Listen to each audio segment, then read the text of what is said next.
Boa noite, estamos começando mais um programa Contestando pela TV Brasil Central e também pela TV Assembleia Legislativa do Estado de Goiás. Programa feito para você, especial, toda semana em parceria entre essas duas emissoras, sempre com assuntos relevantes, importantes para a nossa sociedade, importantes para você e sempre recebendo autoridades no assunto, pessoas que têm conhecimento, que podem nos esclarecer, nos ajudar a formar a nossa opinião. E hoje não é diferente. Hoje eu recebo aqui pela segunda vez no programa, já esteve com a gente o ano passado, quando a gente ainda fazia o programa lá no Parque Santa Cruz, então hoje pela primeira vez aqui nos estúdios da TV Assembleia Legislativa, na época secretário de Educação Municipal e hoje vereador eleito, Dr. Wellington Bessa. Seja bem-vindo ao programa Contestando. Obrigado por aceitar nosso convite de novo. Se voltou é porque gostou do programa. Eu que agradeço o convite mais uma vez, é um prazer falar com vocês aqui, sempre sobre temas atuais e muito importantes. E hoje a possibilidade de a gente debater esse tema aí na área de direito do trabalho, o que está sendo discutido muito, né? A famigerada 6x1, o fim da jornada ou não, é mais uma vez uma satisfação poder discutir com vocês. É isso, Wellington vereador eleito, advogado, mas hoje vem aqui como advogado, como especialista, mestre em direito, para falar sobre essa questão da polêmica PEC da jornada 6x1, que tem aí dividido opiniões e também tem trazido uma série de questionamentos de como isso vai funcionar. A gente vai falar sobre isso ao longo do programa. Comigo, hoje, meus companheiros aqui de sempre, Dr. Geraldo Fonseca, seja bem-vindo ao Contestando. Uma boa noite para você. Boa noite, Daniel. Uma honra estar aqui de novo com você e com o nosso amigo Wellington Bessa, mais uma vez. E ladeado também por um convidado especial. Convidado especial que vai nos ajudar nessa entrevista de hoje, colega da casa, jornalista, apresentadora do programa Visão Política, Monalisa Carneiro. Obrigado por aceitar meu convite, seja bem-vindo ao Contestando, fiquei muito feliz. Boa noite, Daniel, boa noite a todos. Eu fiquei muito feliz com o convite também, ainda mais para a gente falar de um tema aí que está sendo tão discutido nas redes sociais e que todo mundo quer ter a sua opinião formada. Acredito que o programa vai ser muito importante para que cada um que saia desse programa entenda o que realmente quer. Que bom, nosso amigo e comentarista titular Caio César Mota está em viagem de trabalho. A última vez que eu o vi, doutor Geraldo, pelo Instagram, ele estava lá no Amazonas, numa canoa lá. Não sei o que ele estava fazendo lá não, mas com certeza era alguma coisa importante. Diz ele que é a trabalho. Diz ele que é a trabalho. Vamos lá, Wellington Bessa, vereador eleito por Goiânia pela segunda vez, 2025 e 2028, com mais de 6 mil votos, advogado, professor de Direito na PUC Goiás, exatamente 6.123 votos. Superintendente do PROCON no ano de 2019, secretário municipal de Educação no ano de 2020 a 2023, especialista em Direito do Trabalho, Processo do Trabalho, mestre em Direitos, Relações Internacionais e Desenvolvimento e foi coordenador do Núcleo de Prática Jurídica da PUC Goiás, onde eu tive o prazer de estudar. Então, o Wellington Bessa fala para mim um pouquinho. Da primeira vez que você veio, você falou muito sobre a sua carreira e também sobre a função naquele momento como secretário municipal de Educação. Antes da gente começar aqui no nosso assunto, fala para a gente um pouquinho como é que foi essa campanha. Parabéns pela eleição.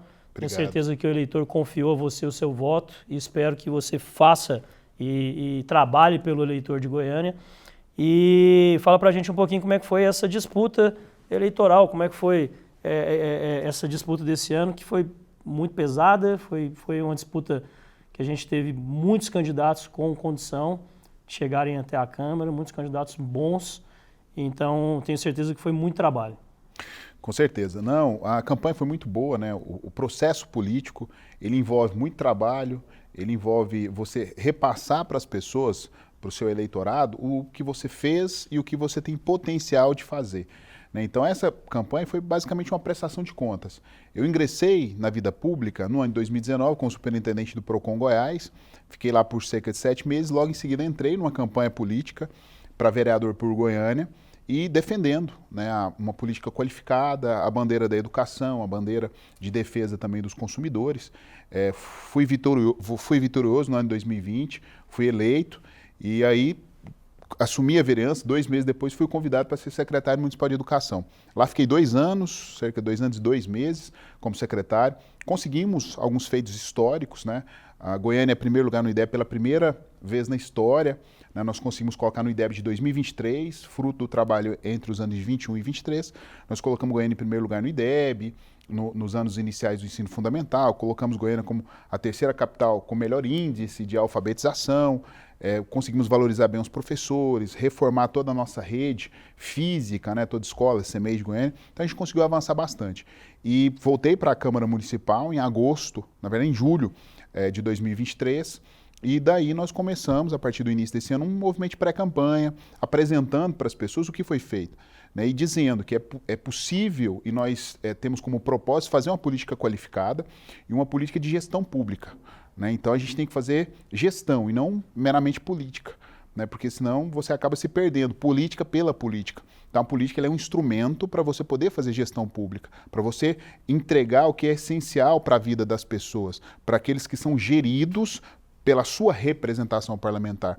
Então, o que nós mostramos é isso, ó, você precisa de educação, nós lutamos pela educação, nós fizemos, não é promessa, nós temos esse serviço prestado, nós lutamos na área da saúde, na área da assistência social. Então, basicamente, essa minha campanha foi uma prestação de contas do que nós conseguimos fazer nesses 4 anos. E, graças a Deus, deu tudo certo. Uma eleição muito dura, como você bem disse, com votações muito altas, né? Pessoas com votação muito expressiva ficando de fora por conta dessa concorrência que foi bastante acirrada. Mas, graças a Deus, nós tivemos essa confiança renovada e por mais 4 anos aí representaremos todos os cidadãos goianienses. Volta para um segundo mandato, tendo desta vez, não que da primeira vez fosse diferente, mas dessa vez a educação como bandeira principal? Com toda certeza. A educação ela é o principal direito social que nós temos. Né? Então, é onde você consegue galgar oportunidades, onde você desenvolve como ser humano, como pessoa, como profissional. Então, é a principal bandeira, com toda certeza. Eu sou professor universitário desde os 24 anos de idade, fui aluno da escola pública e sei da importância que é uma educação igualitária, uma educação inclusiva, uma educação para todos. Seja aquele que tem condição financeira, seja aquele que não tem, a gente tem que ofertar essa vaga. Goiânia hoje, ela é exemplo, inclusive, na educação infantil, para crianças de 0 a 5 anos. Hoje você vê CMEI de Goiânia com educação melhor do que escolas privadas. Você vê em CMEI de Goiânia parando pessoas com situação financeira já confortável, mas que confia na rede pública de educação, porque ali ela tem uma oferta de ensino de qualidade. Então, acho que essa é a educação que a gente sonha. Uma educação que, de fato, ela possa emancipar e possa ser ofertada a todos aqueles que participarem, né, da nossa sociedade, tiverem interesse, que eles possam fazer uso dessa educação. Bom, vou chamar primeiro a Mona Lisa, né? As mulheres primeiro, então fica à vontade, Mona. Você já deve ter assistido o programa, então aqui é bem livre, você pode entrar, perguntar, não precisa ficar esperando não. Tá ótimo. Bom, como você é da área da educação, a primeira pergunta que eu quero fazer em relação a essa PEC que está tramitando no Congresso Nacional, ainda nem está tramitando, né? Foi colhidas as assinaturas, mas ela ainda não foi apresentada, sobre essa redução de trabalho, né? Você acredita que a gente teria que estar discutindo primeiro educação e produtividade antes de discutir essa redução da escala de trabalho? Qual é a sua opinião? Vamos lá. O direito ele é reflexo das mudanças da evolução social. Então, é o que nós chamamos de fontes materiais do direito, né? Que são substratos fáticos, é o que acontece na nossa sociedade, que interfere junto ao poder legislativo para que ele possa criar leis para amparar essa necessidade social. Esse é um ponto. Não teve ainda, até porque vai haver no Congresso Nacional, essa discussão sobre qual é a necessidade social dessa alteração. A priori, foi apresentada a necessidade de trazer mais qualidade de vida aos trabalhadores. Só que essa discussão de jornada de trabalho, ela não é nova no direito do trabalho. O direito do trabalho ele é relativamente novo. Até o final do século XVIII, nós não tínhamos direito do trabalho. Diferentemente do direito civil, do direito penal. Por quê? Porque nós não tínhamos trabalho subordinado. Então você tinha trabalho prestado na modalidade de contrato civil, uma alocação de mão de obra, ou a figura da servidão, que vinculava o homem à terra, ou a figura da escravidão. mas não tinha trabalho livre subordinado. Com a primeira Revolução Industrial, houve a tomada de serviço por parte das primeiras corporações, das primeiras empresas, indústrias, de trabalho subordinado. E dali já começou a surgir essas primeiras reivindicações de melhoria de condições de trabalho, especialmente de jornada de trabalho. Então, ali no final do século XVIII, os trabalhadores eram postos à jornada de trabalho de 12, 14, 16 horas. O que fez com que, inicialmente, já existisse essa aglutinação de trabalhadores, essa revolta de trabalhadores, exigindo melhores condições de trabalho. E o que veio com isso? Veio ali o que o filme muito interessante, de 1991, chama de O Germinal, ou o germe que deu início ao direito do trabalho. Então, nessas manifestações iniciais, no final do século XVIII, empurrou ali a necessidade, a nível internacional, de você limitar o quê? Especialmente jornada e condição de trabalho. Especialmente para os trabalhadores que laboravam em minas, de subsolo, etc. Em 1802, veio a primeira norma internacional garantindo jornada de trabalho para os menores de 12 anos, que é a Lei de Peel, ou Peel's Act, na Inglaterra, onde limitava a jornada de trabalho para menores de 12 anos, para menores de 14 anos, perdão, em 12 horas de trabalho por dia. 1802 limitava a jornada de trabalho para menores de 14 anos em 12 horas por dia. Isso foi se renovando em 1848, com o Manifesto Comunista, 1891, essa preocupação internacional também foi manifestada pela encíclica Rerum Novarum, a Carta Aberta da Igreja Católica, também exigindo uma jornada de trabalho já de 8 horas por dia. Fruto também daquele movimento que aconteceu nos Estados Unidos, em Chicago, em 1886, né, que é chamada também de a Batalha de Chicago, onde, né, alguns policiais faleceram, cerca de 8, e dezenas de pessoas morreram nessa batalha, onde os americanos exigiam uma jornada de 8 horas, cujo limite legal também era 12. Aí veio a Igreja Católica, 5 anos após a Batalha de Chicago, e exigia também, mediante essa Carta Aberta, essa encíclica, na época do Papa Leão X, uma jornada de 8 horas. E isso só foi ser normatizado a partir do século XX, onde partia do pressuposto: eu tenho que ter 8 horas de trabalho, eu tenho que ter 8 horas de sono e 8 horas de lazer. 8 horas de descanso, 8 horas de trabalho e 8 horas de lazer. Por isso essa jornada de 8 horas. No Brasil, começou-se a discutir mais precisamente essa limitação em 8 horas e um descanso semanal remunerado a partir do ano de 1930. Tanto é que na CLT de 1943, né, que foi aquela consolidação de todas as leis que existiam num texto só, 1º de maio de 1943, no estádio do Vasco da Gama, por isso que algumas vezes tentaram derrubar a CLT para a Série B. Né? Então, em 1943, consolidou esse texto num texto único. E o tema de descanso semanal remunerado foi incluso não na CLT, mas numa lei esparsa, que foi a Lei 605/49, né? Onde garantia um dia de descanso por semana. Daí surgiu a jornada 6x1. Porque você tinha direito, no curso da semana, e uma folga semanal se você cumprisse com os requisitos de trabalho. Qual seja, eu tenho que trabalhar os 6 para ter direito a 1. Se eu falto injustificadamente, você perde esse dia. Porque é uma punição? Não, porque você não tem necessidade. Você já faltou injustificadamente 1, então você teria direito apenas se você trabalhasse. E essa jornada, ela foi sendo renovada até que a Constituição de 88 garantiu, no artigo 7º, inciso 15º, um dia de descanso por semana. Ou seja, ratificando que a Lei 605/49 garantiu. E desde então, hoje, nós temos a jornada obrigatória, né, de 6 dias de trabalho e 1 de descanso. Comumente, em algumas áreas, isso foi melhorado criando a jornada 5x2. Você trabalha de segunda a sexta, não trabalha sábado e domingo, mediante compensação de horas. Ou seja, ou você trabalha 8 horas e 48 minutos para não trabalhar sábado, ou a empresa simplesmente abre mão das 4 horas que você teria que trabalhar sábado. O que para o trabalhador é muito melhor do que a jornada original 6x1. Feito esse contexto histórico, o que a PEC traz para nós sobre essa discussão 6x1? Que é uma discussão muito interessante, né? Ouvidos, óbvio, esses requisitos materiais normativos, a necessidade do trabalhador e também a necessidade econômica da nossa sociedade. Por que disso? Porque uma jornada 6x1 ela é muito nociva aos trabalhadores. Né? A gente sabe, o final de semana ele passa voando. Imagina um dia na semana apenas, né, para você poder realizar esse descanso. É tempo que o trabalhador ele se priva de comprar, de passear com a família, ou seja, de também movimentar a economia. Né? A gente tem que pensar também por esse lado. Mas o que a PEC veio dizer? Ó, vamos acabar com a jornada 6x1, ou seja, vamos acabar com essa história de só um dia de descanso?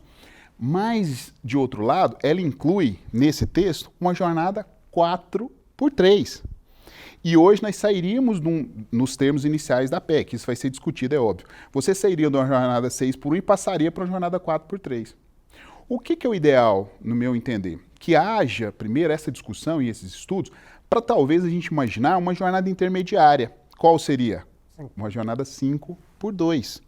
Porque, de fato, nós sairíamos de uma jornada onde você colocaria esses trabalhadores em 3 dias de descanso seguidos, sem que houvesse, nesse sentido, de maneira clara, um incremento de receita das empresas, um incremento econômico que pudesse sustentar todo, né, esse aparato normativo e as suas consequências fático-jurídicas que vão trazer para a nossa sociedade. Então, você reduzir um limite normativo hoje, que a Constituição diz, 44 horas semanais com limite de 8 horas diárias, e você tem direito a um descanso semanal. Automaticamente, você reduzir isso de 44 horas para 36, isso traz um problema econômico muito grande. Tem empresas que onde ela contrata um trabalhador, por conta de 10 horas ou por conta de 8 horas, ela vai ter que contratar 2. E o salário? Esse custo dessa contratação, a massa salarial, encargos trabalhistas, encargos sociais, esse valor ele vai ser incorporado nessa conta e vai ser repassado para quem? Para o próprio trabalhador, para o consumidor. Então hoje eu penso que inicialmente essa discussão ela deve avançar. Direitos sociais, direito do trabalho, a gente tem um histórico de sempre avanços. Até a reforma trabalhista, que ela iniciou com um ímpeto muito agressivo de se retirar direito de trabalhador, de se alterar a normação, ela não teve sucesso nesse pleito. Existiram algumas alterações, algumas flexibilizações, mas no fundo não alterou o núcleo de direitos invioláveis, que é o artigo 7º da Constituição Federal, no que tange a direito de trabalhadores.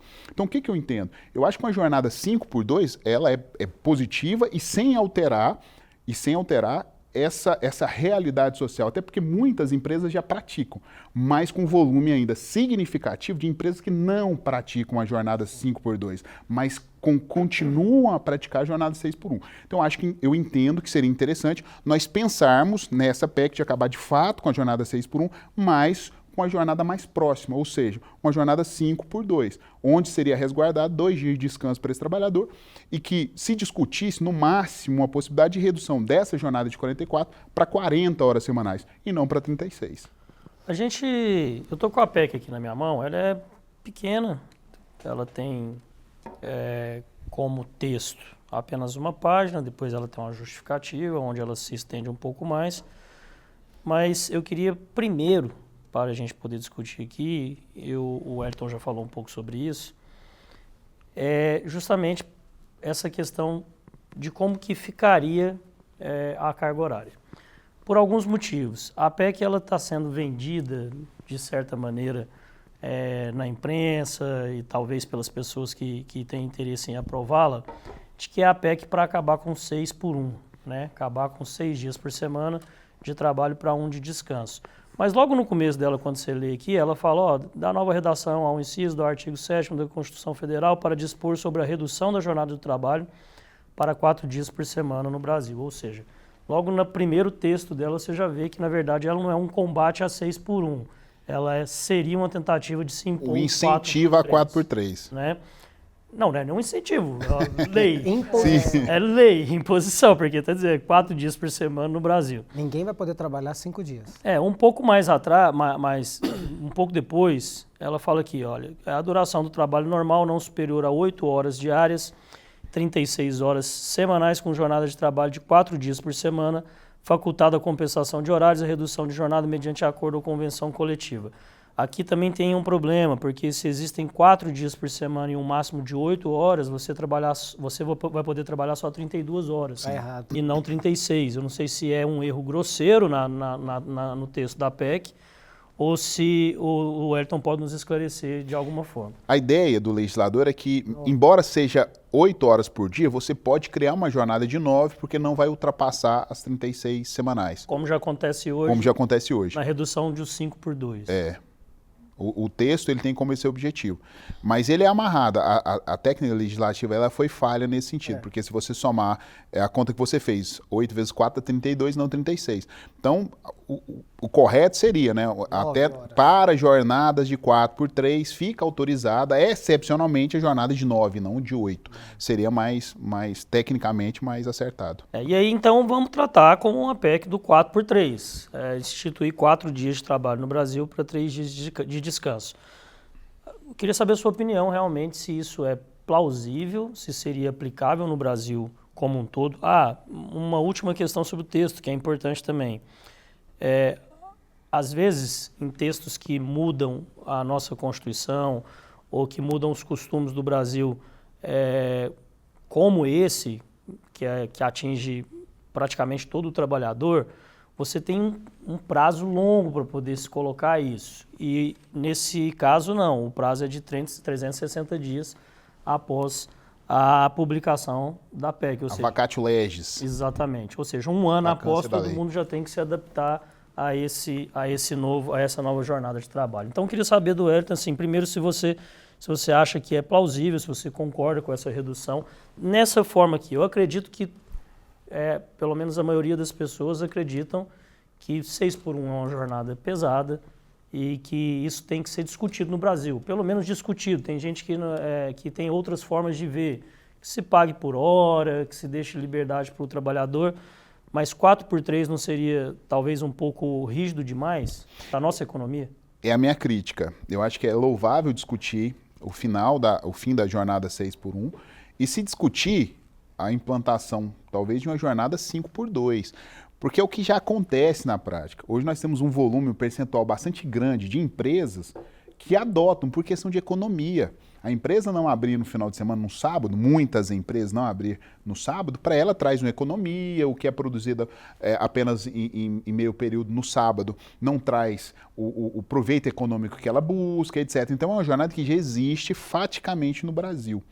Então já existe. Agora, nós saímos num cenário de jornada 6x1, de autorização de uma jornada 6x1, e irmos para uma jornada de 4x3, fatalmente vai trazer um transtorno econômico para essas empresas gigantesco.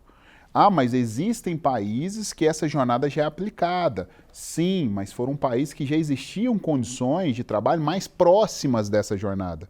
Então, quando essa jornada foi discutida em alguns países, esses países já adotavam uma jornada máxima de 40 horas semanais. Esses países já adotavam uma jornada mais flexível, uma jornada menor no que tange a quantitativo de horas. Você sair de uma jornada 6x1 e passar para uma jornada 4x3, eu acho que para o desenvolvimento econômico vai atrapalhar. E vai atrapalhar ainda a adaptação dessas empresas. A gente está falando de métodos de produção que existem há muitos anos. Existem também um quantitativo bastante grande, especialmente na indústria, em segmentos do agro, que a jornada de trabalho ela é uma jornada em turnos de revezamento. A empresa funciona 24 horas por dia. Imagina a dinâmica de uma empresa dessa para adotar uma jornada de 4x3.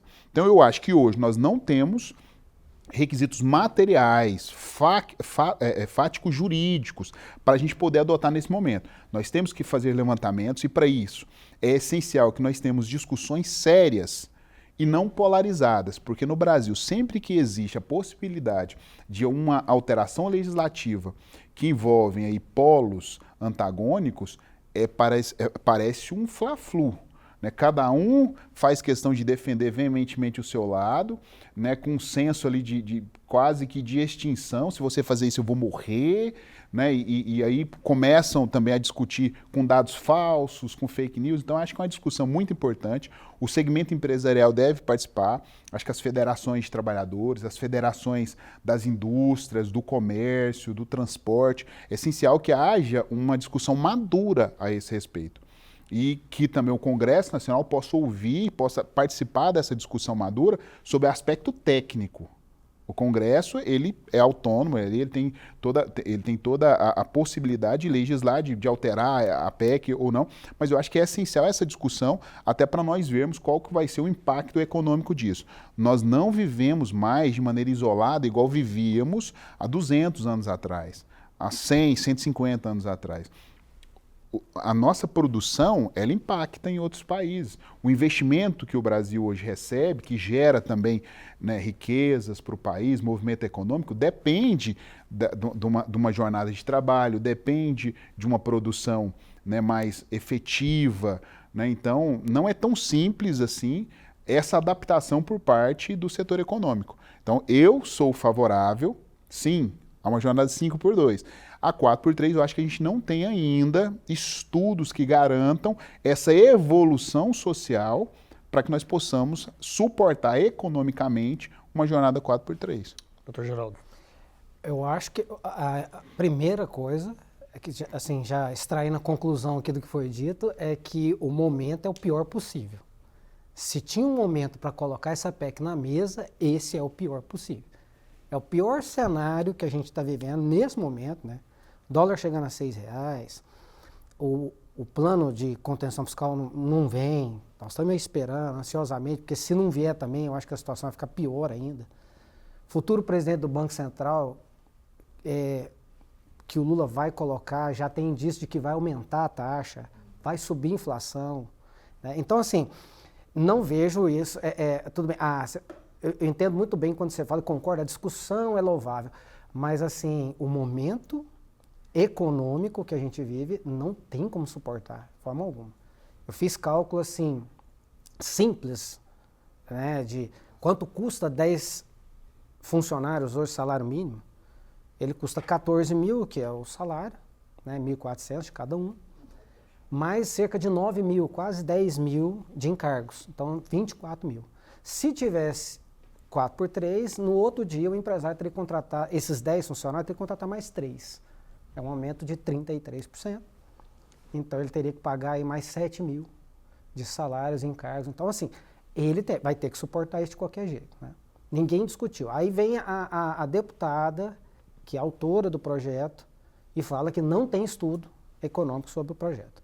Inclusive, muita gente deixou de assinar a PEC por conta disso. Fala, você quer que eu assine uma PEC que não tem um estudo de impacto econômico? Então, vamos discutir, como você está dizendo, vamos discutir a questão, então, no âmbito teórico. Vamos discutir legislação trabalhista. Eu acho que esse começo da entrevista aqui que você fez, esse histórico, sensacional. Eu mesmo não tinha todo esse conhecimento. Achei, engrandeceu muito o debate, porque você mostra como é que nós chegamos até aqui. E que a discussão está na mesa, né? Outra coisa é, se já há uma possibilidade, pelo menos extraindo a conclusão do que você já disse, se já há uma possibilidade a gente então tirar as 4 horas do sábado, jogar elas para a semana ou eliminá-las de alguma outra forma, como você bem disse, às vezes para o empresário isso é irrelevante, ou então corta uma hora de almoço, não sei como é que eles vão se arranjar. Então eu acredito que a melhor PEC seria, vamos garantir, está lá na Constituição, hoje não é um dia de repouso semanal, vamos garantir 2. Troca 1 por 2, está resolvido o problema, nós vamos trabalhar de segunda a sexta e o empresário, ou o empregador, junto com o empregado, fecham a carga horária. Não precisaria nem mexer nela. Fecha, porque se hoje já há um consenso para isso, né? Agora... Consenso, desculpe te interromper, consenso e autorização jurídica. Isso. Existe hoje um quantitativo enorme de... Não, né? a própria lei. Ela fala que você pode fazer, você não pode cumprir uma jornada superior a 8 horas, salvo em caso de compensação de horas. Hoje existe um quantitativo gigante, imenso, de empresas que adotam com seus funcionários sistema de compensação de horas para ele não trabalhar no sábado. Então ele trabalha, um exemplo, ele trabalha 8 horas e 48 minutos, 8 horas e 48 minutos de segunda a sexta, que dá para ele exatamente 44 horas semanais. Então essa proibição, né, ao invés de ter um descanso semanal, você ter 2, eu entendo que já vai trazer para os trabalhadores um benefício muito grande. E se você contar para jornadas fixas, né, e não jornadas variáveis, por horas, etc., você teria um lapso de descanso de 60 horas semanais. Por exemplo, o trabalhador que labora das 8 horas da manhã às 18 horas, com 1 hora e 12 minutos de intervalo para almoço. Ele vai trabalhar 8 horas e 48 minutos. Ele vai ser 6 horas na sexta e vai voltar a trabalhar às 8 horas na segunda. É um intervalo de 60 horas. Ele vai ter um intervalo semanal, um descanso semanal remunerado de 60 horas por semana, que eu acho que para ele é muito melhor do que as 24 ou as 36 que ele descansa, seguindo a regra atual. E aquela discussão dos estabelecimentos de restaurantes, bares, né, casas de festa também, estariam supridos também, porque aí ele vai trabalhar de quarta a domingo, né, e folga segunda e terça.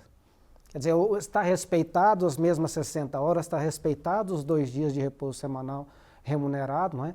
E uma coisa que é viável, pelo menos na minha visão de leigo, mas é mais plausível do que você forçar 4 dias. Né? E ainda existe a possibilidade de escala para o final de semana, porque a gente também precisa que o comércio funcione. Claro. Tem determinadas Supermercado. áreas do farmácia, farmácia, precisam continuar funcionando para todo mundo. Que hoje também já existe, né? Hoje o descanso semanal remunerado será preferencialmente aos domingos. Preferencialmente, devendo coincidir apenas uma vez no mês com o domingo. Eu acho que segue, se for sábado e domingo, preferencialmente uma vez no mês, ele terá o descanso coincidente com sábado e com domingo. Né? Eu acho que é muito mais plausível sob o aspecto econômico do que essa mudança abrupta de sair de um dia para 3 de descanso. Né? Não alteraria de maneira tão significativa essa realidade empresarial. Então, repito, quero muito que nós consigamos a chegar numa evolução social, numa evolução econômica de propiciar aos trabalhadores uma jornada de 6 horas diárias, um limite de 6 horas, ou um limite de 4 dias por semana, mas hoje, dentro da realidade social que nós não temos essa capacidade. E a gente deve legislar de acordo, repito, de acordo com substratos fáticos, os fatores materiais, é o que dá conteúdo à norma jurídica. Uma norma jurídica sem conteúdo, uma norma jurídica sem aplicabilidade, uma norma jurídica sem observar a realidade social, é uma norma que não vai auxiliar, pelo contrário. E você sabe o que eu cheguei... Desculpa, Pois não. Só uma frase. Sabe o que eu pensei, cheguei a pensar também? É o seguinte, se eu obrigo o 4x3, e o servidor público, como é que fica? Porque o servidor público já trabalha 5x2. Né? Isso aí já é de praxe, inclusive. Sabe algumas exceções que tem escala também, né? Sim, exato. Polícia, né, bombeiros e tal. Mas aí você imagina, como é que uma previsão constitucional pode fazer isso para a iniciativa privada e o servidor público é obrigado a trabalhar 5x2? Quer dizer, é um efeito cascata, né?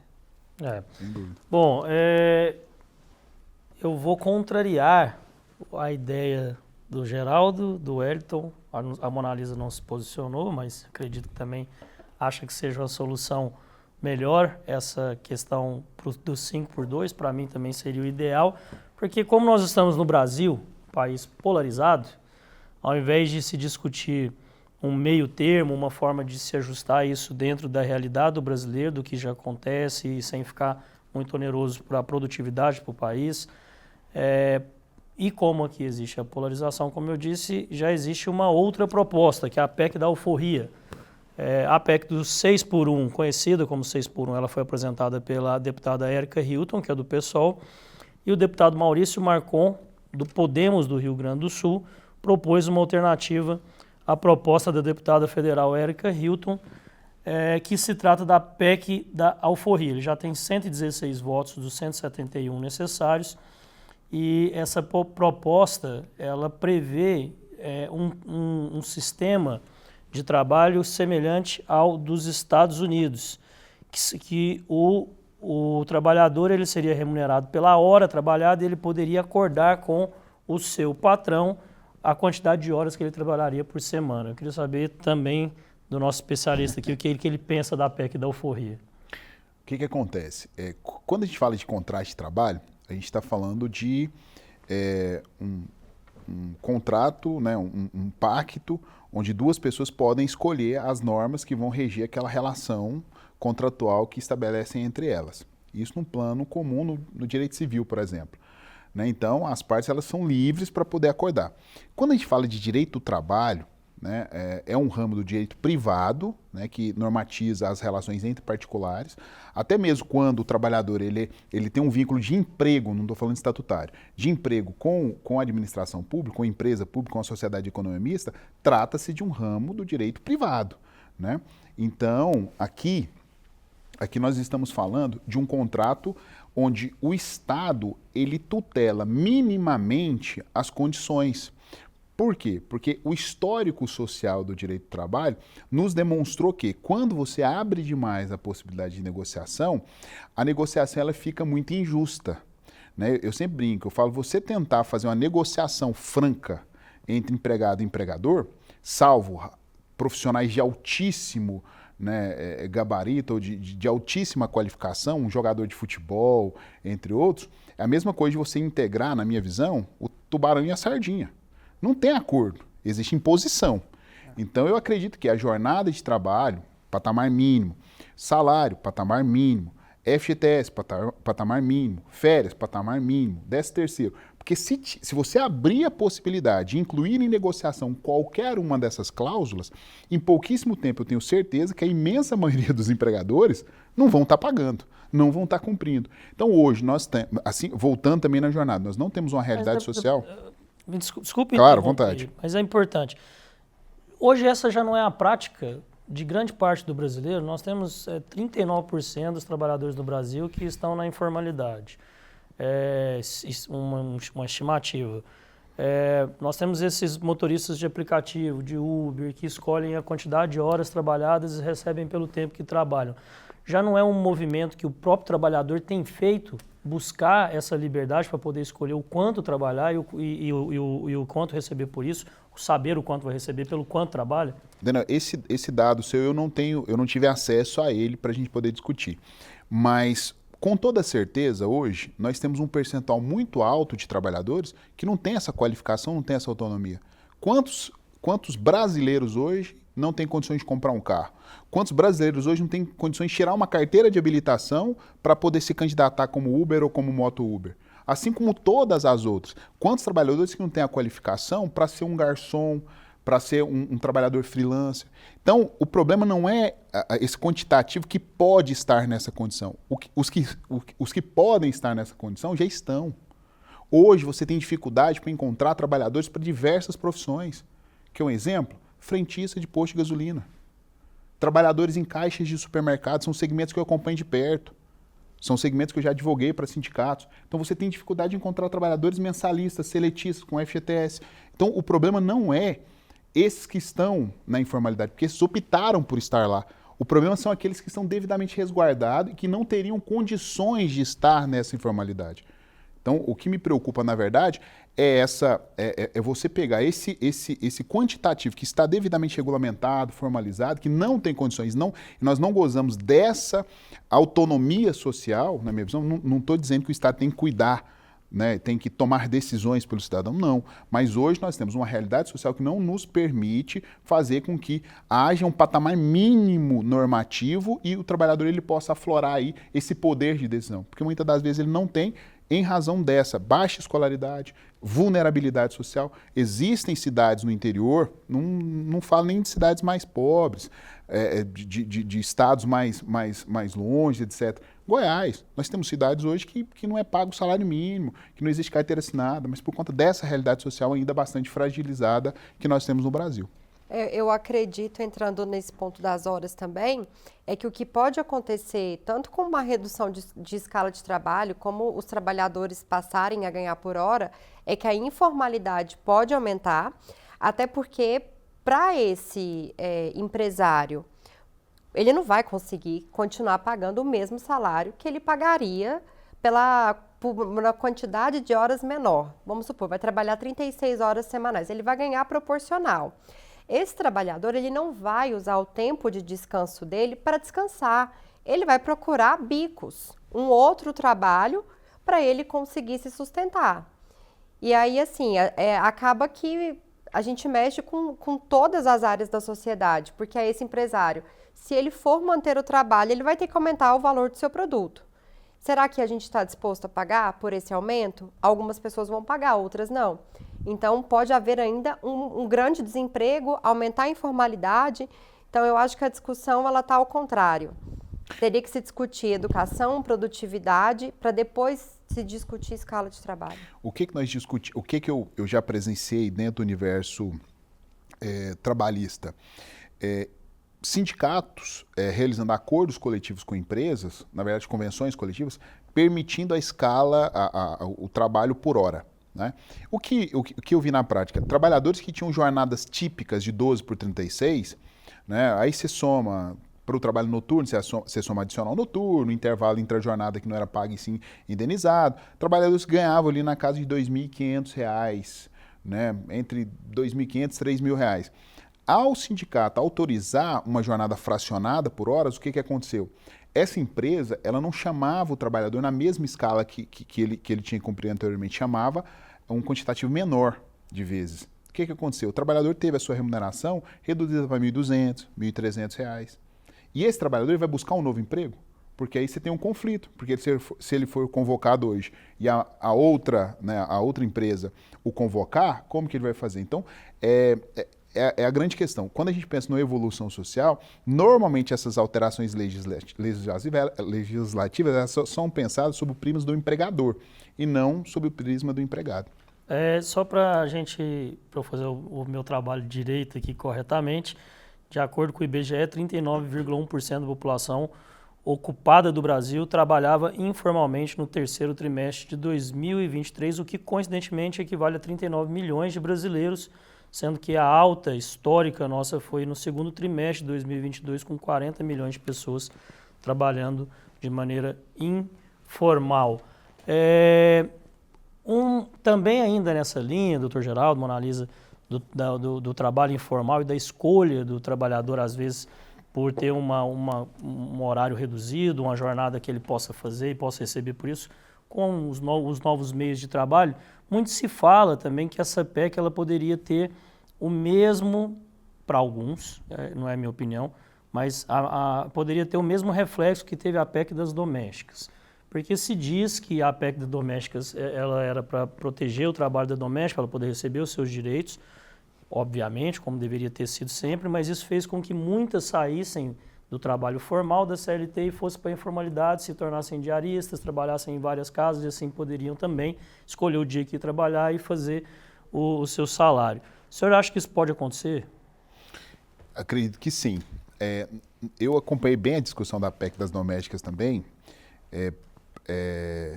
emenda constitucional 72 de 2013, que veio, 2 anos após, foi editada a Lei Complementar 150, que regulamentou a PEC. A questão das domésticas hoje, nós temos uma mão de obra que elas preferem a informalidade por ter um valor remuneratório maior. Então hoje, uma diária, né, hoje gira em torno da casa de R$200, 150, R$200, e o salário mínimo R$1.500. Então hoje, ela realizando essas diárias, que muitas das vezes ela consegue realizar até numa parte menor do dia, não precisa dela trabalhar 8 horas por dia. Faz mais de uma por dia. Faz mais de uma por dia e ganha um valor muito maior. Mas essa é uma escolha, né? Porque hoje ela tem essa possibilidade. Assim como acontece na construção civil. Hoje, o piso da construção civil para um ajudante pedreiro está na casa ali, acho que de R$1.900. A diária dele também na casa de R$150, R$200. Então ele prefere um padrão remuneratório maior do que ter a sua carteira assinada. Né? E se cumprir com os requisitos, está tudo certo na minha visão.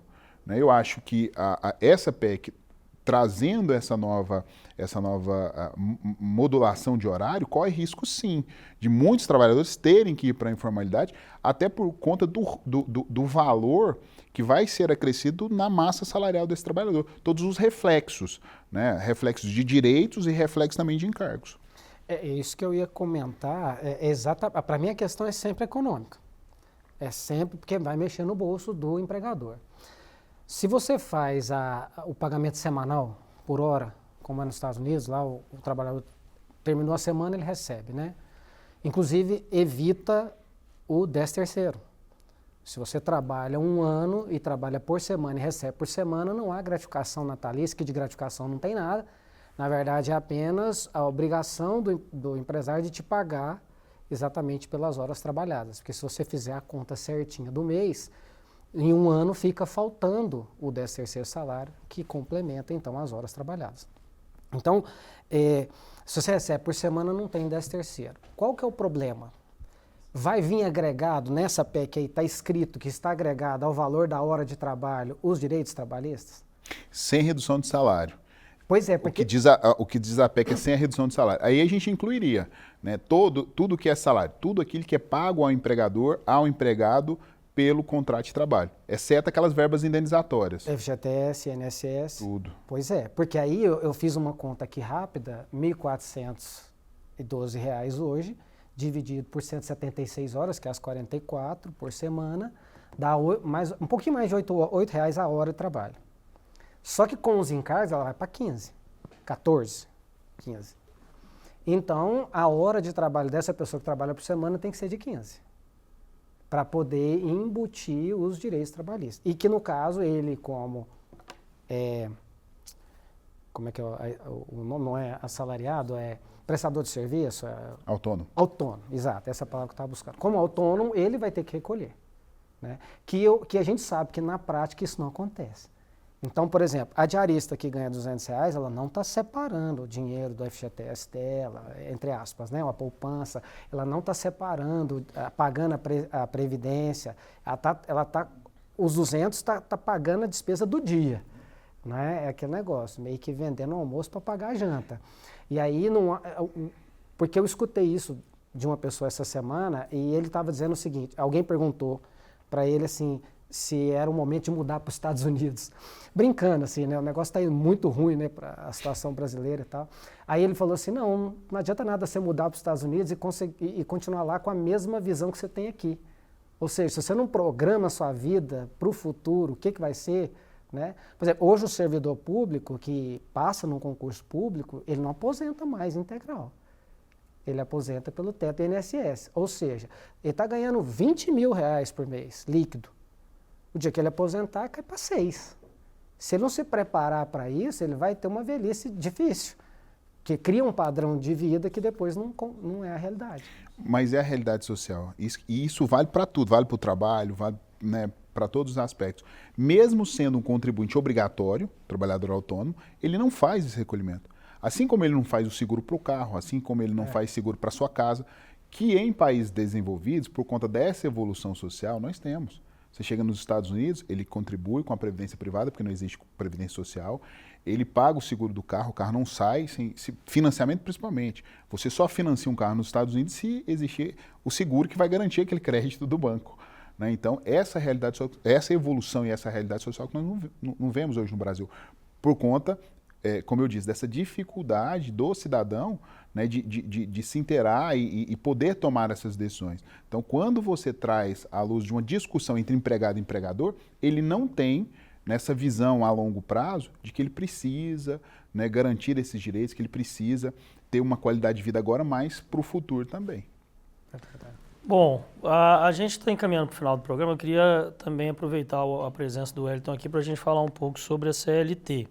Porque a discussão ela vem num momento que pode não ser o mais apropriado, como o Dr. Geraldo acabou colocando ali para nós, mas ela vem num momento onde eu imagino que deve começar a se discutir realmente quais os rumos da CLT. Há poucos dias o presidente Lula, inclusive, que é a figura mais importante e representativa do Partido dos Trabalhadores e que na sua trajetória diz sempre lutar pelos trabalhadores, disse que o trabalhador não quer mais a CLT, que a CLT ela já não serve para os seus anseios e que isso deveria ser começado, que as pessoas deveriam começar a se discutir isso. Nós temos realmente muitas críticas com relação aos novos meios de produção, aos novos trabalhos que surgiram e que não estão na CLT. Muita gente reclama e diz que tanto o 13º, como o Dr. Geraldo também citou, o 13º nada mais é do que você pegar o que você poderia receber por mês e fracionar aquilo e receber no final do ano.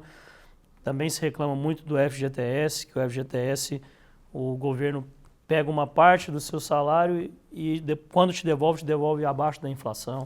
Uma série de direitos do trabalhador, chamados direitos do trabalhador, mas que hoje para muitos não são direitos, são uma forma de se explorar ainda mais o trabalhador. Está na hora de fazer essa discussão E esses direitos da CLT, eles são realmente tão importantes assim, ou é uma forma de manter o cidadão trabalhando assalariado e ganhando pouco e trabalhando 6 dias por semana?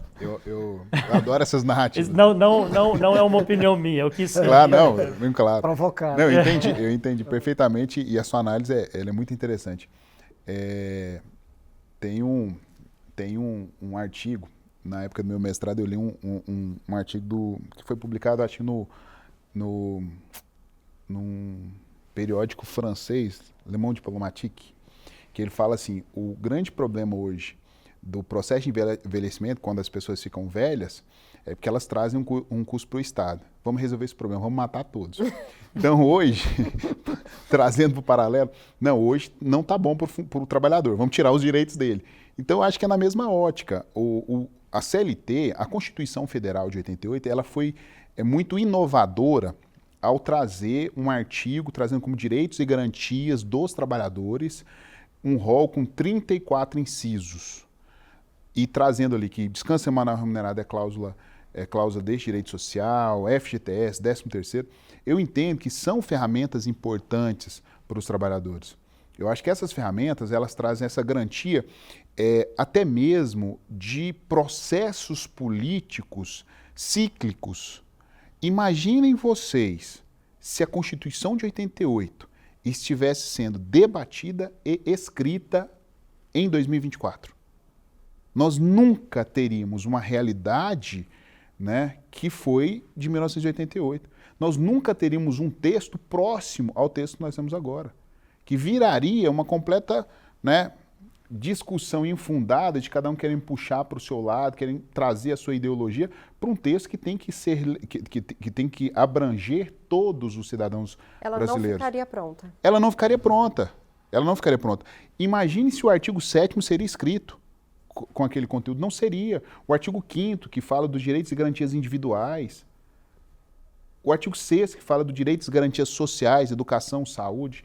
Nós não teríamos essa realidade social. Então, eu acho que a legislação ela tem que trazer um conjunto de normas que possa ultrapassar períodos políticos. E hoje nós vivemos isso. De uns anos para cá, nós temos esse período cíclico, especialmente quando nós saímos de um governo de direita e voltamos a um governo de esquerda, onde essas discussões elas são muito polarizadas e que não reflete, na minha visão, de fato o interesse do país.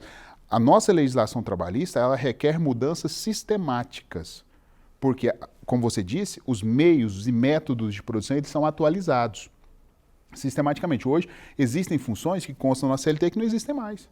A função do mecanógrafo, existem funções que não existem mais. Do digitador, que tem jornada especial de 6 horas, uma pausa intervalar de 15 minutos a cada 90 trabalhados. Não existe. Ascensorista de elevador. Ascensorista, né? Aquele que opera o ascensor vertical. Não existe mais.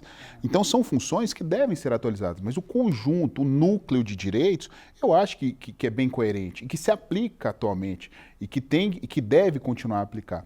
Eu acho que criar um código do trabalho é bacana. Eu só acho que no momento político que nós estamos, talvez nós não teríamos a maturidade legislativa para criar um texto que vai abranger e que vai vigorar, assim como a Constituição Federal, por quase cerca de 40 anos, estando completamente atual. Lembrando que a gente tem um presidente de esquerda e um Congresso conservador. Então, essa discussão vai ser mais complicada ainda. Vai terminar. Não, e para mim, o empresário, ele pode ser de esquerda, pode ser de direita. Não interessa. A avaliação dele vai ser sempre no final econômica. E aí, se ele tem 10 funcionários, passa para 4 dias trabalhados e 3 de descanso, ele corta na própria carne, demite. Se não ele precisa, então, daqueles 10 funcionários, ele vai contratar mais 3. O que ele vai fazer? Jogar no produto ou no serviço, porque ele não vai pagar essa conta. Puxa na sua memória. Qual empregador que hoje ele fala, nossa, meu quadro de funcionários está me matando, está custando muito caro. O que normalmente aperta é a carga tributária, é a burocracia do setor público, é a dificuldade dele empreender, dele abrir e manter aberta a sua empresa. Puxa, eu presto assessoria para diversas empresas, para empresários. Eles nunca me reclamaram, nossa, o que me atrapalha, né, é a minha folha salarial. Normalmente o que é? É a burocracia que encarece, É o transporte que atrapalha, porque hoje nós não temos, né, a nível de Brasil, um sistema de transporte que facilite a vida do empresário. Né? É a dificuldade com a carga tributária que cada dia está maior. Isso atrapalha efetivamente o empresário. O modelo de trabalho, na minha visão, eu particularmente não vejo no campo fático essa reclamação. Eles estão colocando a discussão como se fosse o trabalhador contra o empresário, que o empresário, mais uma vez, é o malvadão, e aí o trabalhador é um coitado. Só que uma PEC dessa atrapalha os dois lados. Não, e com certeza, imagine você que hoje você tem uma empresa, né, com 1.000 funcionários, 2.000 funcionários, e que corre o risco de amanhã você ter uma jornada alterada de 6 dias de trabalho para 4. A insegurança jurídica para esse empresário, ela é muito grande. Ele não sabe como vai ficar, ninguém sabe. Até porque não foi apresentado sequer, né, estudos técnicos que possam embasar uma alteração tão significativa no modelo de trabalho. Vereador eleito Wellington Bessa. Eu vou, não sei se você trouxe sua bola de cristal, mas eu vou te pedir um exercício de futurologia, aproveitando do seu conhecimento legislativo também.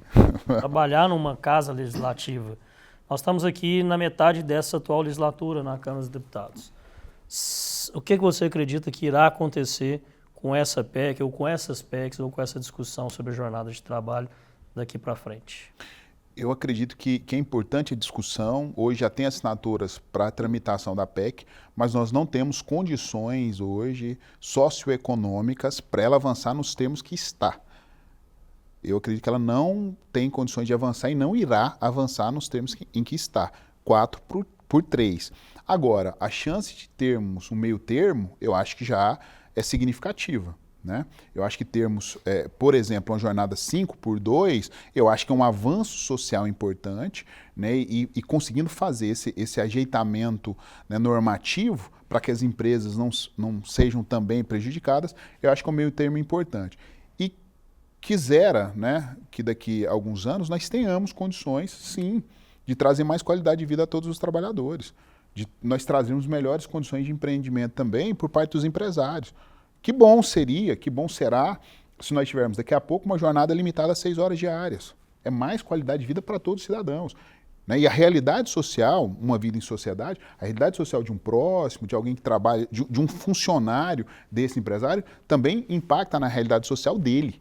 Então é importante nós podermos avançar. Hoje, o cenário é que, na minha visão, nós não temos condições de empreender nesses termos, 4 por 3. Mas, quem sabe daqui a alguns anos, né, nós tenhamos essa maturidade social, nós temos essa maturidade econômica e consigamos colocar e incluir uma jornada, ao invés de 8 horas diárias, 6, ao invés de 1 ou 2 folgas semanais, 3. Mas hoje eu acho que nós não conseguimos por conta da nossa realidade social e econômica. É isso, queria agradecer muito a presença do Wellington Bessa aqui no Contestando, já desejando para ele aí um final de ano de muitas realizações, um mandato, próximo mandato, de muita responsabilidade, de muito trabalho, de muito sucesso, que você possa voltar ao Contestando em breve, já que agora você virou sócio. Eu que agradeço, Daniel, Mona Lisa, Geraldo, é um prazer, né, participar aqui com vocês. E para eu voltar, só depende de convite, Daniel. Muito obrigado. Que bom, fico feliz. Muito obrigado, doutor Geraldo. Boa noite. Obrigado, Daniel. Boa noite, Wellington. Boa noite, Mona Lisa. Obrigado por ter participado aqui conosco. Vou deixar uma pergunta no ar. Se for 4 por 3, vai ser quintou? É uma boa pergunta. Obrigado, Mona Lisa, por estar aqui no Contestando. Volto sempre também, você que é de casa. Eu que agradeço o convite, é só chamar que eu estou aqui. Que bom, eu agradeço você também que esteve conosco nesse programa e convido você para sexta-feira que vem, 7h30 da noite, acompanhar mais um Contestando com assuntos relevantes, assuntos importantes. E a gente te aguarda e deseja que você tenha uma boa noite, fique com Deus e até a próxima sexta-feira.